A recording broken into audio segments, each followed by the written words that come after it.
Hello everyone, this is a problems set lecture on thermodynamics, on gas properties, pressure, thermodynamic work, and the first law of thermodynamics. It goes with the accompanying lecture video. So let's get started. Question 1. Gas in a container is at a pressure of 3.5 times 10 to the 5 pascals and a volume of 4.4 cubic meters. What is the work done if it is isobarically expanded to 4 times its initial volume?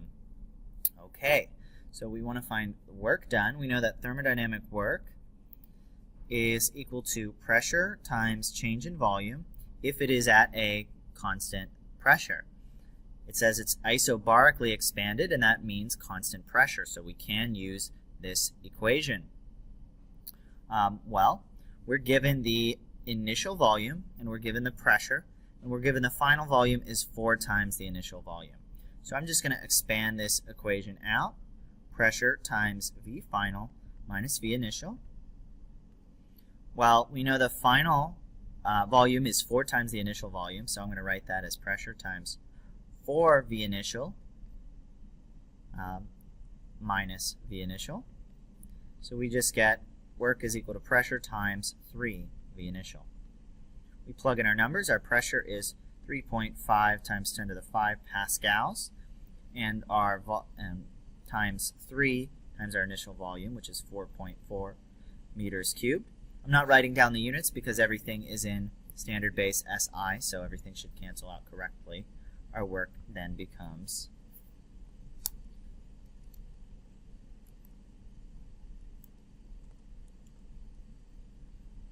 it's quite a lot of work. 4.62 times 10 to the 6 joules, or we could also write that as 4.62 megajoules. Whoops, wrong way. Okay, next problem. The internal energy of the gas in a gasoline engine cylinder decreases by 382.5 joules. If 87.0 joules of work is done by the gas, how much energy is transferred as heat? Okay, well, we are relating heat energy to work and internal energy. That's going to be our first law of thermodynamics. Delta U equals Q minus W. We're solving for energy transferred as heat, so we're solving for Q. We can add work to both sides, and we'll get Q equals delta U plus W.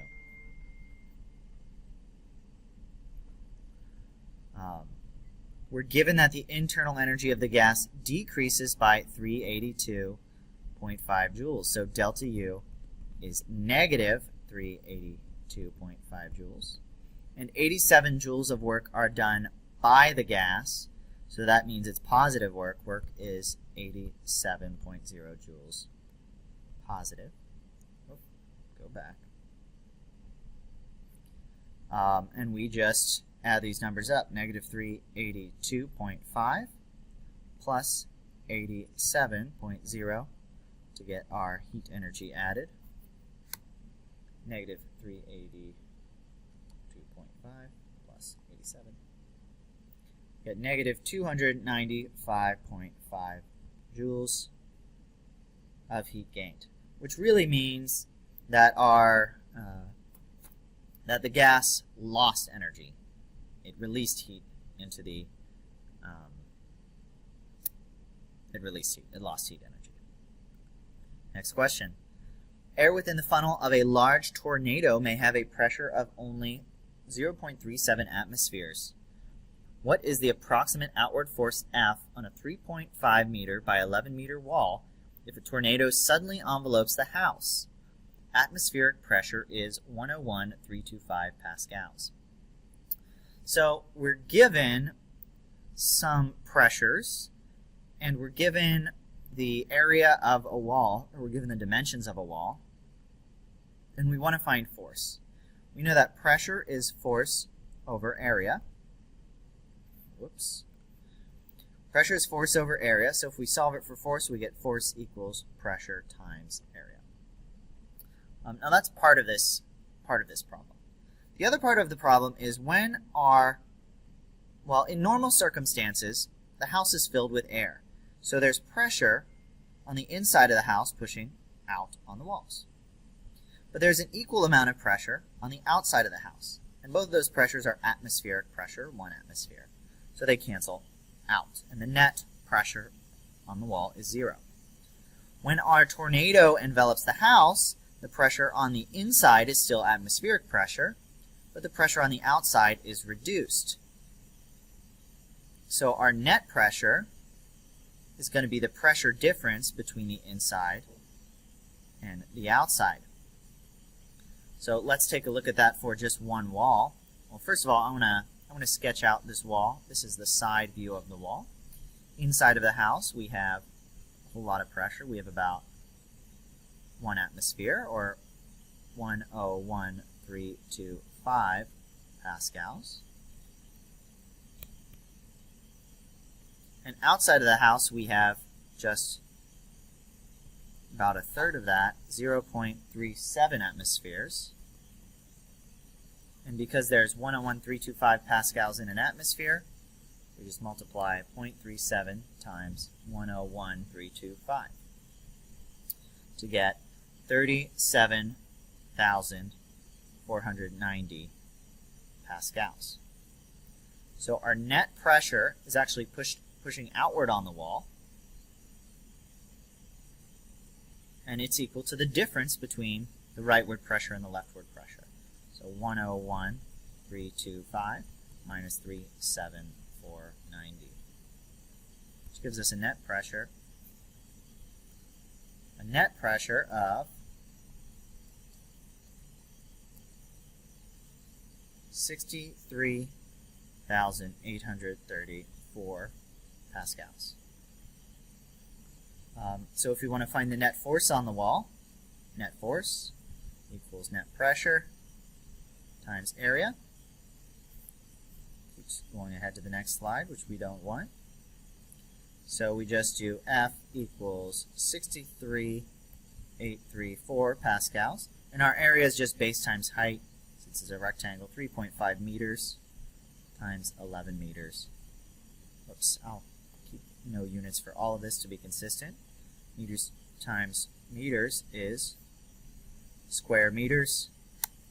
63,834 times 3.5 times 11. Ooh, that's a whole lot of force. We're getting about 2.45 times 10 to the 6 newtons of force. Pascal times a meter squared is a newton, or 2.45 mega newtons.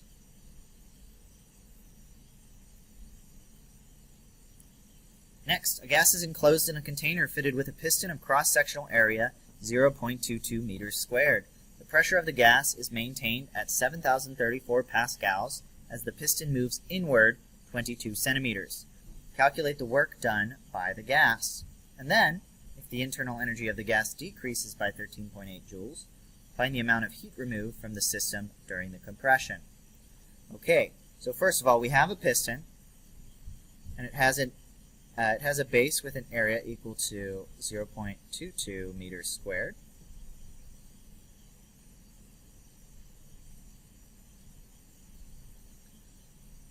The pressure is constant at 7034 pascals, and the piston moves inward 22 centimeters.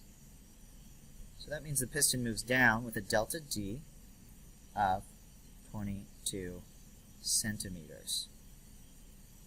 We want to find the work done. Well, we know that work, if our pressure is constant, is pressure times change in volume. We know the pressure.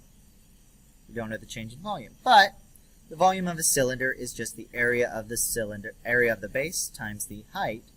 So the change in volume is just the area of the base times the change in height, or the delta D.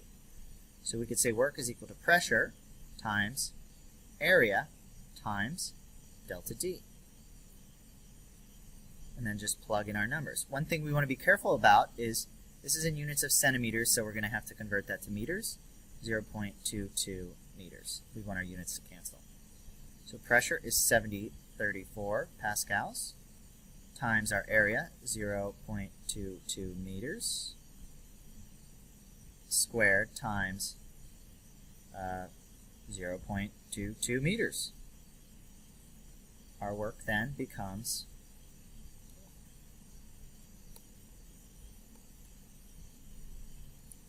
340 joules. 340 joules. It's positive. Well, actually, hold on a second. Well, our gas is compressed. Yeah, so it is positive work.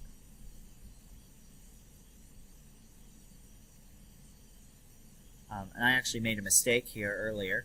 Since the volume decreased, my change in volume should be negative, or my delta D should be negative. So there should be a negative sign right there, which is why which is how the work would come out as negative. But we should just check. Since it's compressed, it's doing negative work, or it has work done on it. Negative 340 joules. That's part one. Next part, if the internal energy of the gas decreases by 13.8 joules, so delta U equals negative 13.8 joules, find the amount of heat removed from the system during the compression. We're going to use first law, delta U equals Q minus W. Solve for Q, we get Q equals delta U plus W. Whoop, not yet, not yet. Delta U is negative 13.8, plus our work is negative 340 joules. So the heat is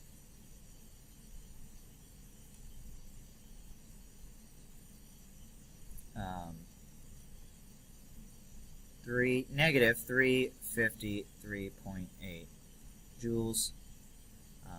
To 4 sig figs, it would be negative 3, or to 3 sig figs, it would be negative 353 joules, or to 2 sig figs, which is what it really should be, is negative 350 joules. So 350 joules is removed, or Q equals negative 350. That's all. Hope that was helpful. Bye.